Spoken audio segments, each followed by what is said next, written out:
salli ala Sayyidina Muhammad. Allahumma salli ala Sayyidina Muhammad. Allahumma salli ala Sayyidina.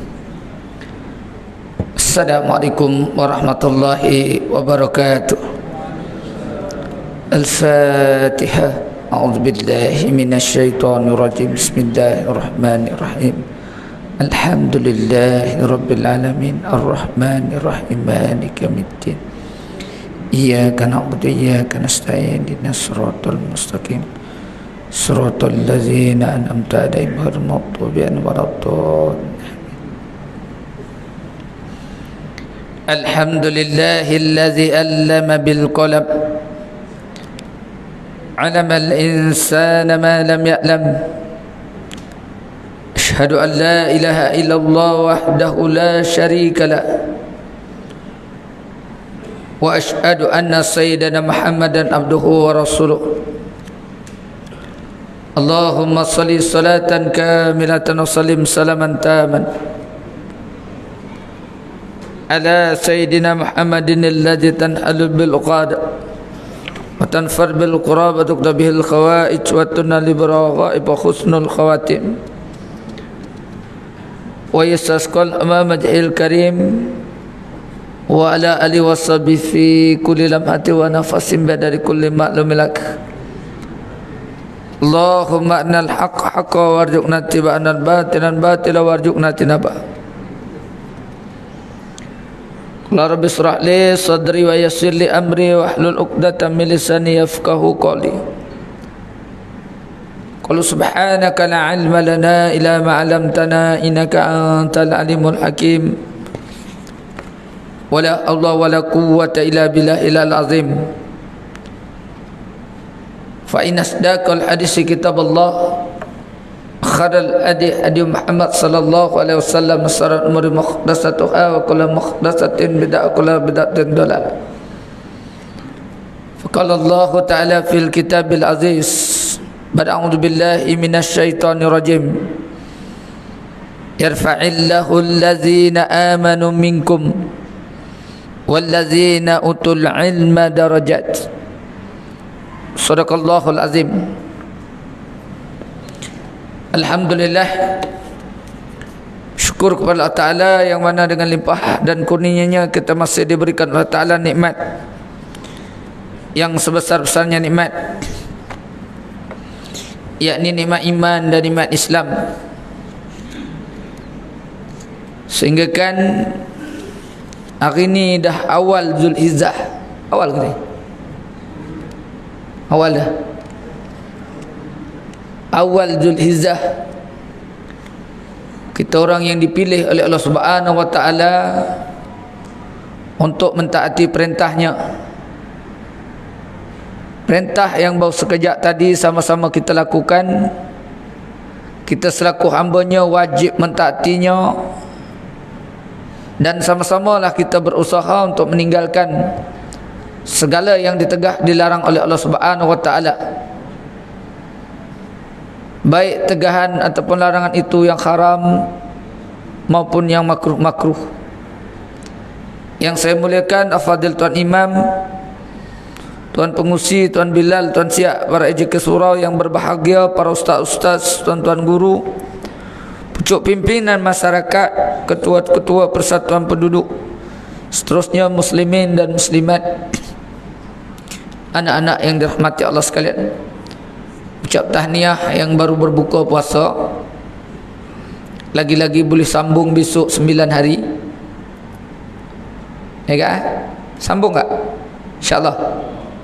InsyaAllah semangat nampak bunyi insyaAllah. InsyaAllah. Sunat je ustaz. Sunat je. Tak payah nak tekan-tekan sangat.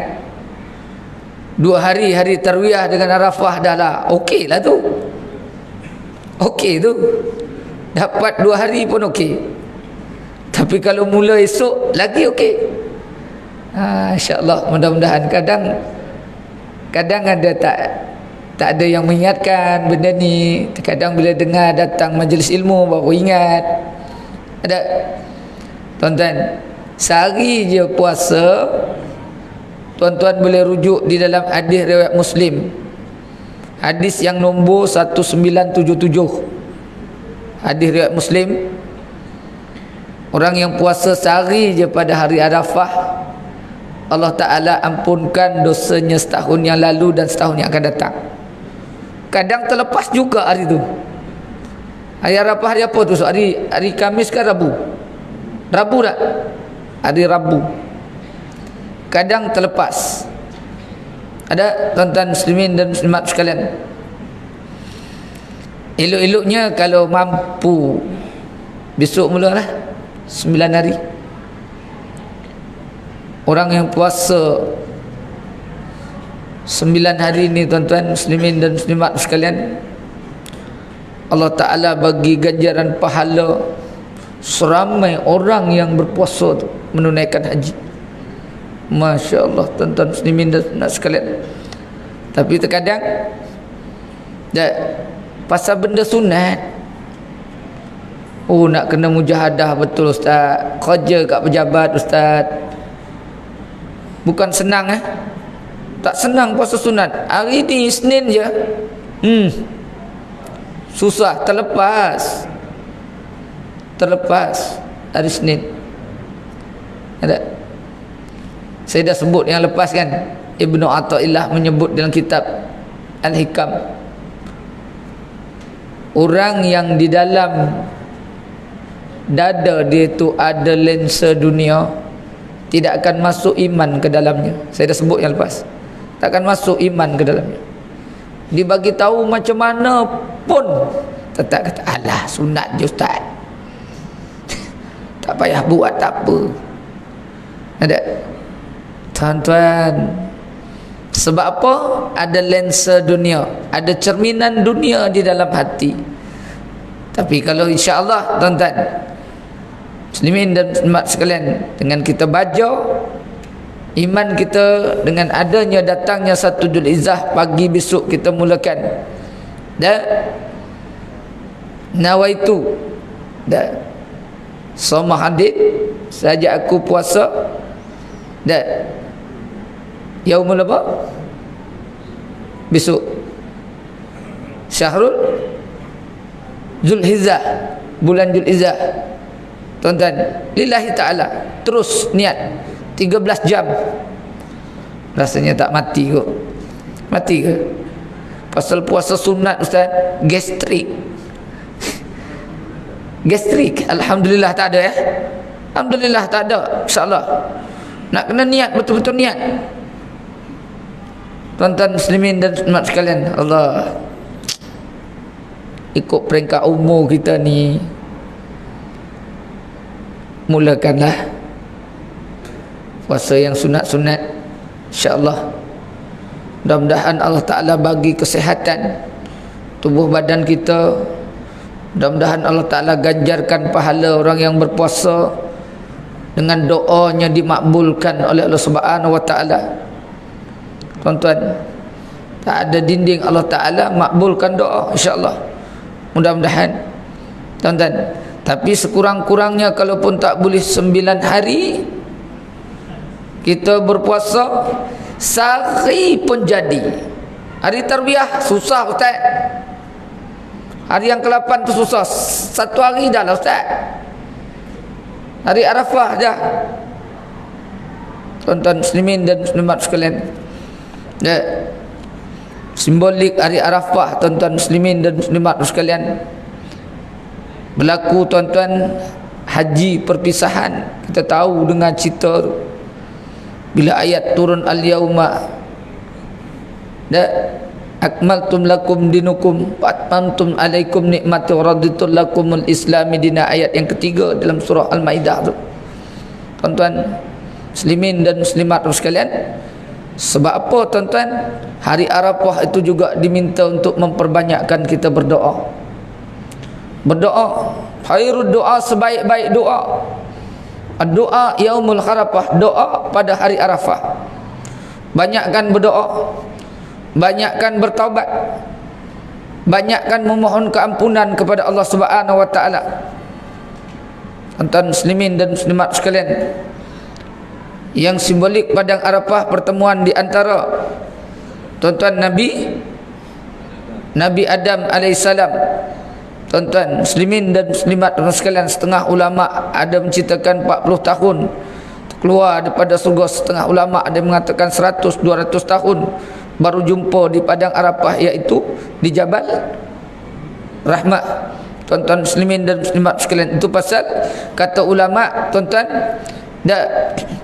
kita pergi Arafah ni menunaikan haji tu, tuan-tuan, bukan tak ada diceritakan naik di Jabal Rahmah.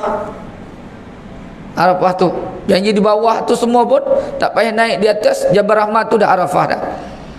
Tuan-tuan muslimin dan muslimat sekalian, padang Arafah, muslimin dan muslimat yang dirahmati Allah Subhanahu wa taala sekalian.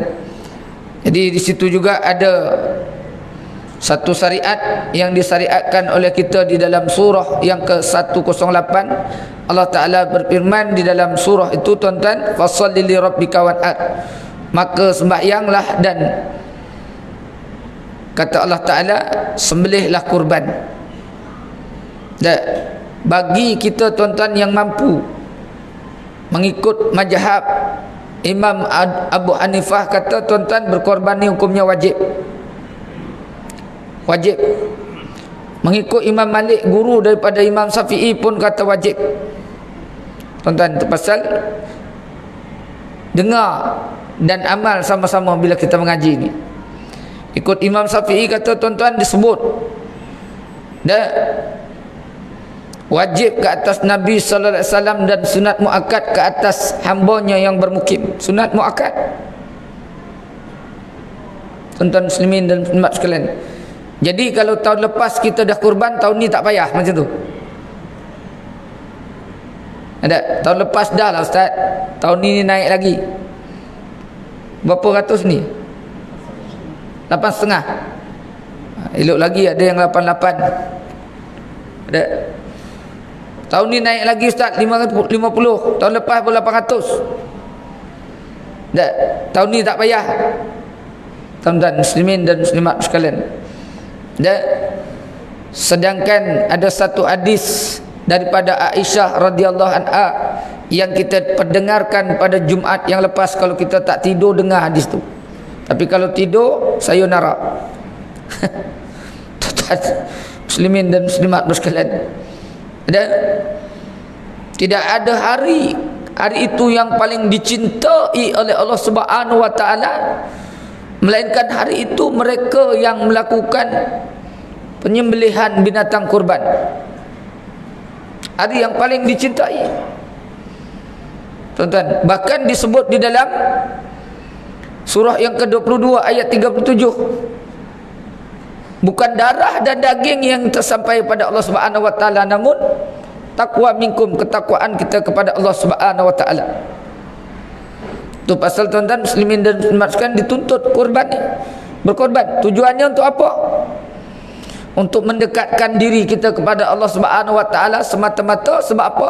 Sebab kurban ni perintah Allah Taala, fasholli li rabbika wanhar. Perintah Allah mendekatkan diri kita kepada Allah Ta'ala. Yang kedua, kata ulama, untuk mengikhlaskan diri kita selaku hamba dengan cara ibadat kita. Dan ibadat yang lain kita tengok daripada ibadat kurban.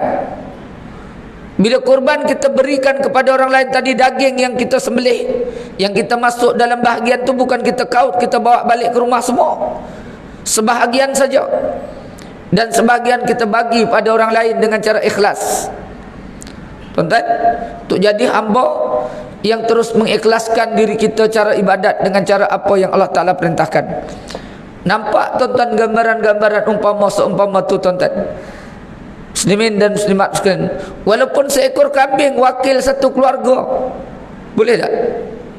Seekor kambing wakil sekeluarga. Sekeluarga ada 7 orang, kita sembelih seekor, boleh? Boleh tuan-tuan? Boleh je? Tuan-tuan muslimin dan muslimat sekalian. Dan dengan harga cuma tuan-tuan seekor kambing 650 saya bawa. 650 kurban seekor kambing, jangan tak kurban. Masih ada terbuka lagi. tuan-tuan muslimin dan muslimat sekalian, tuan-tuan ingin menyertai, kurbanlah seekor kambing wakil untuk sekeluarga. Tuan-tuan muslimin dan muslimat sekalian, untuk itu tuntutan untuk berkorban tadi, tuan-tuan muslimin dan muslimat sekalian, dan selaku kita tuan-tuan umat yang beragama Islam ni, tuntutan di situ kita tengok masing-masing balik, nanti kita cek baki duit kita dalam bank ada 3,000 4,000, okey, sila boleh korban kambing 650 pun jadi.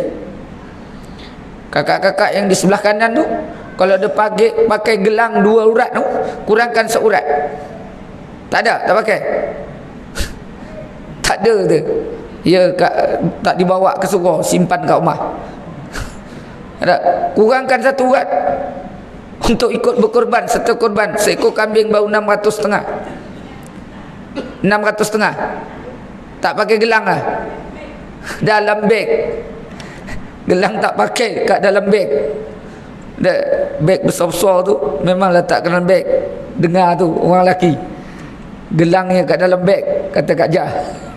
Tuan muslimin dan muslimat sekalian, jadi tuan-tuan, perkara-perkara macam tu tuan-tuan, seperti mana haji haji juga, kalau kita tahu tuan-tuan kelebihan tengok jemaah kita berapa ramai yang menunaikan haji tahun ni, ya, sini orang sini ada berapa 4 couple, 4 orang, 7. Alhamdulillah. Kalau tuan-tuan nak terbang 22 hari bulan ni, ada 65,000. Besok terus bagi pasport sama gambar dekat saya. 22 hari bulan besok terbang. Dah ada pasport, ada gambar, 65,000 terbang ikut saya. Bagi saya. Kelebihan orang menunaikan haji ni tuan-tuan, bila balik besok, kita dapat bertemu dengan mereka yang baru menunaikan haji, dapat bersalam, lagi-lagi berpeluk tubuh pada mereka. Apa kelebihannya? Allah Ta'ala gugurkan dosa-dosa kita. Tapi kadang kita orang balik haji, kita tak nak salam. Tak nak salam. Agak-agak ada 65,000. Bagi pasport kat saya malam ni, gambar 22 hari bulan besok terbang. Macam, okey, 65,000 je. Tuan-tuan ada. Dah dengar cerita satu hadis, sekiranya kita mampu tapi tak menunaikan haji, mati ketika itu, matinya mati jahiliyah. Mampu ada 100,000, 65,000 saya dah tawarkan malam ni, terbang 22 hari bulan, tak juga pergi, sayang. Kalau mati jahiliyah. Ada 100,000, 65,000 ada baki, 35,000 lagi boleh tinggal untuk anak-anak. Tuan-tuan, 22 hari bulan besok terbang. Saya ulang balik, bagi pasport dan gambar pada saya malam ni, insya-Allah besok sehari siap. 22 hari bulan terbang. Baik muslimin dan muslimat yang dirahmati Allah Subhanahu wa taala sekalian. Kita sambung kitab kita sampai bahagian muka surat yang ke-89. Muka surat 89. Kita masih cerita lagi tentang ilmu itu bukan yang dihafal, tetapi yang beri manfaat, kata Imam Syafi'i. Ilmu bukan yang dihafal, tetapi ilmu itu yang beri manfaat kepada kita. Sampai muka surat 89, tulisan yang besar sikit tu, kerana kejahilan itu, dia kata, mula daripada atas lah biar faham kita. Bayangkan, dia kata, bagaimana orang yang tidak yakni mengetahui hukum tentang mandi junub, itu yang disebut, yakni berada dalam keadaan yakni berhadas besar sejak yakni kahwin sehinggakan yakni beranak pianak. Bagaimana dengan solat yang dilakukan pula? Sudah tentu tidak sah. Bagaimana dengan amalan yakni membaca dan yakni memegang Al-Quran? Tengok, memegang Al-Quran, sedangkan Quran tadi dibaca nak kan ada wuduk. Macam mana dia, sedangkan perihal mandi junub pun tak erti, macam mana dengan sembahyangnya? Tuan-tuan muslimin dan muslimat sekalian, tak termasuk bacaan Fatihah lagi. Fatihahnya betul ke tak betul? Tuan-tuan muslimin dan muslimat sekalian, ini tentang megang Quran. Macam mana nak pegang Quran? Dalam keadaan jahil dia tak erti. Sedangkan ilmu tu kata Imam Syafi'i bukan yang dihafal tapi yang memberi manfaat.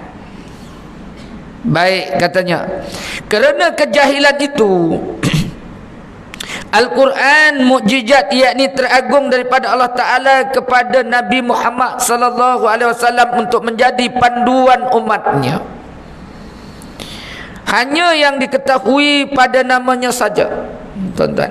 Sedangkan Al-Quran selaku mukjizat daripada Nabi Muhammad sallallahu alaihi wasallam terkadang hanya diketahui namanya saja, tidak diamal dengan cara apa yang disebutkan di dalam Al-Quran.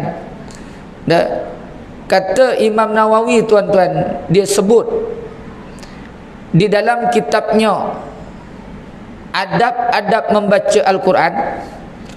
Al-Quran ini kalau kita baca malamnya, siangnya nak diamal. Dan tuan-tuan, dibaca malamnya, siangnya diamal. Bahkan bila kita amalkan sedemikian, dia kata isi kandungan yang ada di dalam perut kita ni, Al-Quran yang kita baca itu semua jadi sifat, jadi penawar katanya. Tengok Al-Quran yang kita baca, kita amal ke tak? Ada? Tuan-tuan, tak tahu kita amal ke tak? Saya tak tahu, tuan-tuan yang amal, Tuhan yang tahu. Tapi apa yang saya amal Allah tahu, apa yang tuan-tuan dan puan-puan amal Allah Ta'ala tahu. Dan apa ayatnya di dalam surah yang ke-14, dan di dalam surah Al-Mulk, dan ala ya'lamu man khalaqa wa huwal latiful khabir. Dan apa kamu ingat Allah ni tak tahu? Allah mengetahui. Allah Ta'ala kata Allah mengetahui. Tuan-tuan amal ke tak Al-Quran? Itu pasal bila berpaling sikit daripada ajaran Quran, Allah Ta'ala dah bagi tahu. Tak ikut aja arahan Quran, tak ikut aja panduan Quran, tak mau beramal dengan Quran, Allah awal-awal bagi tahu. Wa man a'rada an zikri, siapa yang berpaling tak ikut panduanku, tak ikut yang dikatakan sibghah. Tuan-tuan, panduan Allah Ta'ala, acuan Allah Ta'ala, celupan Allah Ta'ala, tak ikut panduan ni, Allah Ta'ala akan, tuan-tuan, butakan matanya pada hari kiamat besok. Bahkan mereka tu komplain besok di depan Allah Ta'ala, komplain, qala rabbi lima khasartani a'ma wa qad kuntu basira. Wahai Tuhanku, aku dulu duduk Section 20 boleh beli cah kuih tiaw. Kat mana? Depan. Celik mataku. Ada? Boleh pergi ke kedai corner lot. Celik mataku. Boleh pergi menyeberang pasar sana beli durian. Di 24 ke udang merah ke, boleh kami pilih. Celik mata kami. Celik mata kami. Habis sekarang kenapa kau butakan wahai Allah? Ayat 126-nya pula, dulu kau main-main dengan ayat aku, sekarang aku mainkan kamu. Tengok, jangan main-main, Allah tahu. Tonton, ala ya'lamu man khalaqa wa huwal latiful khabir. Setiap malam kita baca selepas isyak. Allah Maha mengetahui. Tonton, itu pasal ilmu tadi kena diamal, bukan ilmu yang dihafal, diamal. Imam Nawawi kata baca Quran malamnya, siangnya nak diamal, barulah jadi sifat, jadi penawar dan penyembuh. Wa nunazzilu minal Qur'ani ma huwa shifa' wa rahmatul lil mu'minin wa la yaziduz zalimina illa khasara. Surah Isra, tuan-tuan, ayat 82, surah yang ke-17. Muslimin dan muslimat yang dirahmati Allah sekalian. Baik, yang seterusnya dia kata, mengenali dan mencintainya tidak ada di dalam yakni pemikiran mereka. Mengenali Al-Quran dan mencintainya tidak ada di dalam pemikirannya. Sepatutnya kita kenali, kita doa ajak sekurang-kurangnya tuan-tuan, kita kenali bacaan kita di dalam sembahyang. Bacaan di dalam sembahyang tuan-tuan masih ada lagi 90%. Setengah ulama mengatakan bacaan dalam sembahyang itu hanya sekedar baca 90%, bahkan lebih, hanya sekedar baca. Saya bila ngajar muslimat tuan-tuan, saya bagi kerja rumah. Saya kata bulan depan jumpa tuan-tuan, saya kata puan-puan nak kena hafal yang 8 ni. Saya kata alhamdulillah, saya bagi kerja rumah. Rabbighfirli warhamni wadhburni warfa'ni warzuqni wahdini wa'afini wa'fu'ani. Alhamdulillah, muslimat yang saya ajar tuan-tuan, sebulan saya bagi kerja rumah, 8 tu datang, saya cuba seorang-seorang tahu dengan makna. Kadang kita yang 8 ni pun tak kerti makna. Tapi bukan tuan-tuan, tuan-tuan tahu semua. Yang tak kerti ni orang mana? Orang Zimbabwe. Tuan-tuan muslimin dan muslimat sekalian, ada, itu pasal saya ajak tadabbur sikit-sikit tuan-tuan. Bermula kita mengangkat takbir tu, Allahu Akbar, Allahu Akbar kabira, kita tadabbur. Sehingga kan tuan-tuan at-tahiyatul tu tuan-tuan, terkadang itu kita pun tak reti lagi. Jadi kata Imam Nawawi tadi, kalau Quran tadi kita baca malamnya, siangnya nak kena diamal. Sembahyang yang 5 waktu yang kita buat saban hari ni, saya mengajak supaya kita tadabbur, faham terjemahan kurang-kurangnya. Selain daripada penghayatan, paling kurang terjemahan pun nak kena faham. Itu tak termasuk bacaan surah yang kita baca. Tuan-tuan, kata pengarang kitab kita ni macam tu, yakni perkataan sunnah Rasulullah sallallahu alaihi wasallam masih yakni bertukar-tukar dengan perkara sunat. Sunnah terkadang masih bertukar-tukar dengan sunat. Benda yang sunat lah sunat je ustaz, sedangkan tu sunnah yang Nabi buat. Sunnah tuan-tuan tukar menjadi sunat. Kita susah nak mengamal tuan-tuan. Itu pasal bila ngaji apa yang disebut oleh tuan-tuan Ibnu Athaillah tadi, takut kita dah rasa takut. Tuan-tuan muslimin dan muslimat yang dirahmati Allah Subhanahu wa taala sekalian, imam dia kata bercelaru dengan iman. Itu satu hal juga. Betul lah, terkadang iman ni tuan-tuan, iman seseorang ni yajid wa yanqus, kadang naik kadang turun. Kadang naik kadang turun. Nak tahu naik turun kita sendiri, bukan orang lain. Kita yang membacanya. Ada. Tahun ni naik ke turun iman kita? Ada. Sekiranya agak-agak nampak naik, fasholli li rabbika wanhar tadi, dirikan sembahyang dan sembelihlah kurban. Tahun ni ada kurban tak? Nampak naik iman kita. Kalau tak kurban, turun lain namanya. Turun iman. Bukan orang lain yang tahu iman kita naik turun. Kita yang tak tahu. Tuan-tuan muslimin dan muslimat yang dirahmati Allah Subhanahu wa taala sekalian, majlis yakni khatam Quran menjadi, dia kata, majlis perkataan. Saban tahun khatam Quran, yang duduk, yang mendengar siapa tuan-tuan? tapi tak diamal, tak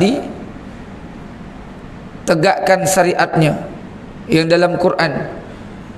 Kata Quran, tuan-tuan, kata Imam Nawawi tadi, baca malamnya, siang nak diamal.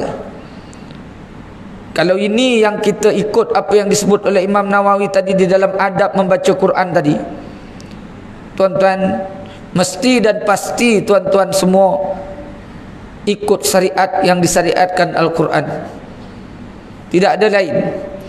Tetapi tuan-tuan, disebabkan kata pengarang kitab ni hanya selalu jadi perkataan saja, yakni berdoa memohon nikmat Allah Ta'ala, tetapi menyebut sebahagian yakni memohon yakni kemurkaannya. Tuan-tuan, kan saya dah sebut dulu, kata Ibrahim Adham, tuan-tuan boleh rujuk di dalam kitab 40 hadis Mata Arba'in. Dan Imam Nawawi juga. Dan ada 10 sebab doa tidak diterima. Kenapa? Tuan-tuan, kenapa doa kita tak diterima? Bangun pagi baru celik mata dah cerita keburukan orang lain.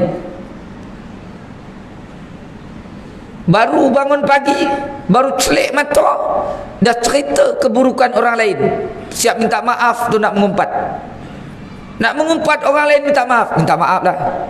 Nak kena cakap juga, mengumpat dah minta maaf. Ada orang macam ni, tuan-tuan. Itu tak kira membohong lagi. Kalau membohong saya dah sebut juga yang lepas. Dan rujuk di dalam kitab Penawar Bagi Hati, Syekh Abdul Qadir An-Mandili menyebut, orang yang bohong sekali je, sekali bohong, malaikat jauh 1.609 kilometer. Maknanya 1 mil. Cuba tengok Google, 1 mil berapa bersamaan dengan berapa? Tak silap saya 1.609 kilometer. Malaikat jauh daripada orang yang membohong. Bapa membohong, mak membohong. Semana anak nak dapat rahmat daripada apa yang didoakan, sedangkan malaikat jauh daripada mak bapak yang membohong. Tu mak bapak, tuan-tuan. Kalau pemimpin yang membohong, tuan-tuan, ni live ni, bukan politik dah, ni cerita agama. Cerita agama. Tuan-tuan, apa kan jadi? Tak kira pemimpin dalam surau ke, dalam masjid ke, dalam negara ke, dalam satu kawasan ke, kalau bohong macam mana? Itu pasal tuan-tuan muslimin dan muslimat sekalian, belajar apa yang diajarkan oleh Islam. Baik, muslimin dan muslimat sekalian, yang seterusnya dia kata, nikmat Allah, dengan nikmat Allah Ta'ala, tetapi menyebut yakni sebagai memohon yakni kemurkaan Allah Ta'ala, akan yakni kabulkan apa yang telah dipohon. Begitulah dia kata tahap orang sekarang yakni terhadap agama. Allahu Akbar. Agama hari ni duk jadi hanya sekadar, tidak betul-betul dia berpegang seperti mana yang diajarkan oleh para alim ulama. Kadang tuan-tuan ngilu. Tengok di dalam kitab Dr. Fatih Akan menyebut, di dalam kitab apa artinya saya menganut Islam. Kitab ni saya tengok di sekolah-sekolah pelajar pun ada belajar ni. Sebab apa saya tahu? Dulu saya ada mengajar dengan kitab tu kat satu tempat, tiba-tiba kitab saya hilang. Kat rumah cari-cari tak ada. Rupanya anak saya bawa sekolah, dia kata buat usrah di sekolah. Tuan-tuan muslimin dan menunjukkan bahasanya sekolah pun belajar pakai kitab tu. Dan saya mestilah, dia kata, Dr. Fatih akan kata, tuan-tuan muslimin dan muslimat sekalian, dan hidup mengikut haraki Islam itu sendiri.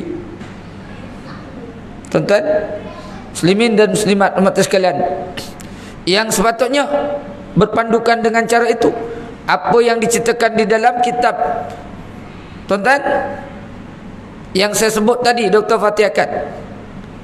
Muslimin dan muslimat yang dirahmati Allah Subhanahu wa ta'ala sekalian, satu yakni survei, yakni rambang ke atas, yakni 6,700 pelajar, yakni lepasan SPM.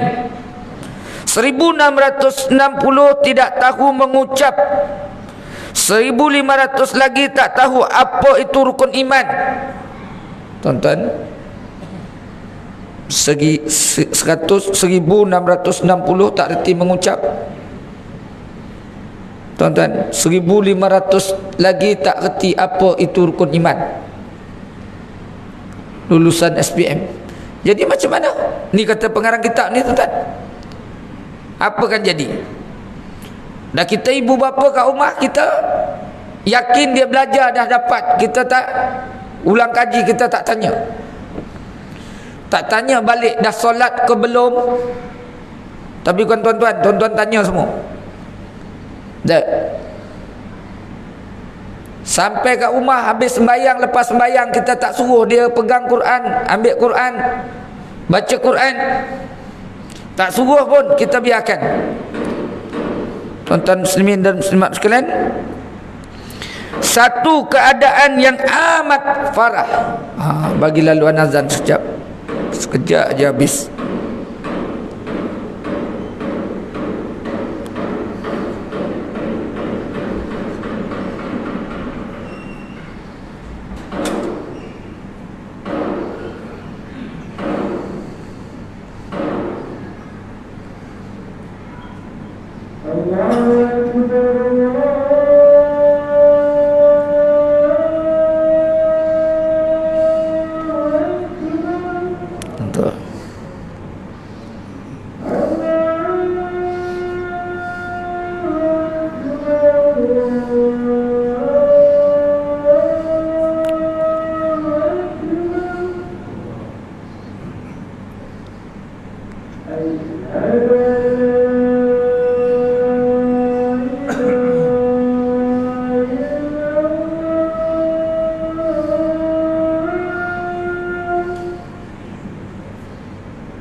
Asyhadu anna Muhammadan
Allahu Akbar.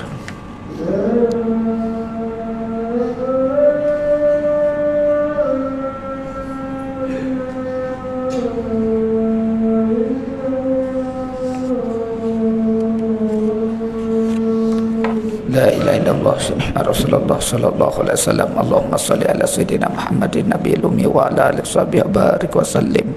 Allahumma rabb hadhihi da'wat tamatu salatu qa'imah hadi sayyidina Muhammad rasulullah wa sallallahu darajatal aliyat rafi'ah wa ba'ath maqamam mahmudan alladhi wa tahinnaka la tukhliful mi'ad. Muslimin dan muslimat sekalian, sambung sikit lagi untuk kita habiskan apa yang disebut oleh pengarang kitab ni. Kalau yang asas tidak diketahui, sudah yakni dapat dibayangkan bagaimana yakni pengetahuan mereka mengenai perkara agama, perkara hukum, yakni hukum hakam, fardu ain dan sebagainya yang lain-lain. Tentu yakni di tahap yakni terlampau kurang, malah yakni tahap tidak ada. Tengok tuan-tuan muslimin dan muslimat sekalian, sedangkan yang asas pun tak tahu, macam mana pula? Tak nafi tuan-tuan. Ada setengah tempat, tapi bukan tempat tuan-tuan, di surah-surah lain lah. Tua-tua pun ada yang tak erti baca Quran. Belajar, jumpa imam kita tadi, jumpa imam kita. Saya duk selalu dah sebut dah, biar malu di dunia jumpa imam, jangan malu di akhirat besok. Jumpa, datang ke rumah dia. Tuan-tuan, kalau asas yang awal pun tak ada, macam mana nak tahu yang lain? Asas Quran pun tak erti. Biar nangis di dunia dulu, jangan nangis besok di hari akhirat. Tuan-tuan, macam itulah anak-anak kita. Tuan-tuan, macam tu anak-anak kita. Terkadang dah kita didik yang terbaik, cukup diberi pendidikan pun terkadang ada yang tak nak ikut. Dan begitu juga isteri, dah dipimpin dan dibimbing yang baik, terkadang ada juga yang tak nak ikut. Apatah lagi yang tak dididik dengan kebaikan, apatah lagi yang tidak dipimpin dengan kebaikan. Tuan-tuan, macam mana nak dapat? Sedangkan asas tadi disebut tidak ada, apatah lagi agama yang lain mestilah mereka tidak mengetahui. Ketiadaan asas agama boleh menyelewengkan hidup mereka, jadi menyeleweng disebabkan tidak ada asas agama. Tapi kalau ada asas agama, tuan-tuan muslimin dan muslimat sekalian, mudah ada. Untuk itu tuan-tuan, yakin tuan-tuan, kita jadi yang baik, insya-Allah dapat yang baik. Tuan-tuan muslimin dan muslimat sekalian, itu disebut pengarang kitab tadi, yakni mereka terdedah yakni kepada persekitaran yang penuh dengan dugaan dan cabaran, yang mana mereka yang tidak ada asas agama akan yakni terperangkap di dalam kehidupan songsang. Mereka terdedah dengan pergaulan yang bebas. Tengok tuan-tuan, kalau kita tahu asas, saya tengok soalan LGBT yang bertanya kepada Habib Omar. Saya tengok, kalau yang mendengar itu faham, yang mendengar, bukan yang bertanya. Tuan-tuan, yang bertanya mestilah sebabkan dia nak jawapan. Yang mendengar, Habib Omar kata tengok kesudahannya, bukan katakan hukum tadi orang yang macam ni tadi terus neraka. Kesudahannya, persoalannya kesudahan kamu tu pasti ke nunggu sebulan, 2 bulan, setahun, 2 tahun, tahun depan, pasti ke boleh hidup, boleh lagi ada nyawa, tak terus segera. Yang saya faham macam tu. Kalau kesudahan kita terus kita sudahi dengan baik, tidak melakukan perkara apa yang dilarang oleh Allah Ta'ala tadi, okey. Bimbang-bimbang perkara yang dilarang oleh Allah Ta'ala, disudahi dengan perkara tu, wala'udzubillah. Yang saya faham macam tu. Tak tahu tuan-tuan macam mana faham. Maknanya tengok kesudahannya, betul tak? Kalau kesudahan seorang tadi baik, kita pun tak boleh menghukum. Siapa kita nak menghukum? Yang saya faham macam tu. Yang bertanya mesti faham. Saya yang mendengar soalan tu, yang saya faham macam tu.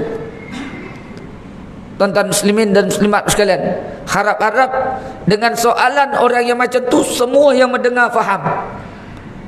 Harap-harap macam tu tuan-tuan muslimin dan muslimat sekalian. Baik. Yang seterusnya, yakni kehidupan yang terjerumus, yang menjurus kepada perkara-perkara yang mungkar. Cara mengelakkan mereka terjebak dengan kehidupan terlarang ialah dengan yakni memberi mereka itu ilmu tentang akidah. Kita bagi tahu, kita ajarkan ilmu tentang akidah. Tuan-tuan muslimin dan muslimat sekalian, keimanan, tentang akidah, tentang keimanan, fardu ain dan fardu kifayah. Tuan-tuan muslimin dan muslimat yang dirahmati Allah Subhanahu wa taala sekalian, dan itulah yang disebut oleh Imam Syafi'i tadi, ilmu itu bukan yang dihafal, tapi ilmu itu yang memberi manfaat. Tuan-tuan, kata Imam Syafi'i, tuan-tuan muslimin dan muslimat sekalian, berhenti setakat tu. InsyaAllah kalau tak mati, kita sambung bulan depan. Jadi saya ajak tuan-tuan tadi, kalau ada duit 65,000, pasport dan gambar dah ada, nak pergi haji, hari Selasa terbang malam ni bagi saya. 22 hari bulan, bukan hari Selasa, 22 hari bulan terbang. 22 hari bulan hari apa? Hari Kamis. Hari Kamis terbang. 65,000. Ada pasport siap, ada gambar bagi. Boleh?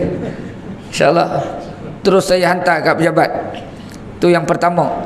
Yang kedua, tuan-tuan dah habis saja jemaah haji, 26 tu dah tutup, 27 baru buka untuk jemaah umrah.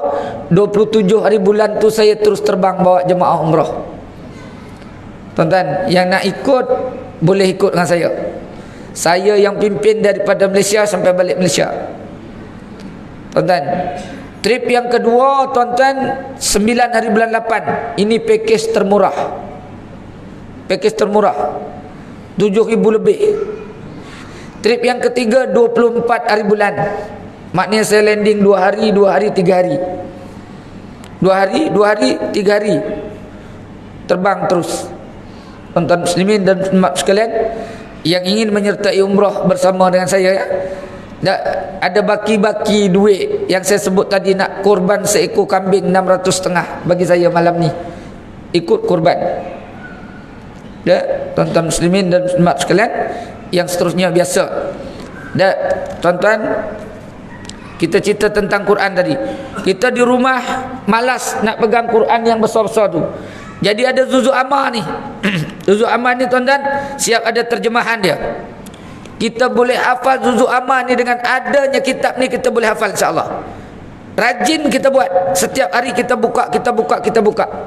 Quran yang kita baca ni tuan-tuan, hari-hari, saban hari. Dan Quran tak boleh tinggal, mesti kita baca. Kata pengarang kitab ni, khairukum man ta'allama Quran wa 'allamahu. Sebaik-baik kamu adalah orang yang mengajarkan Quran dan mengamalkan. Jadi tuan-tuan, nak kena sekurang-kurangnya kita menghafal Juzuk Amma.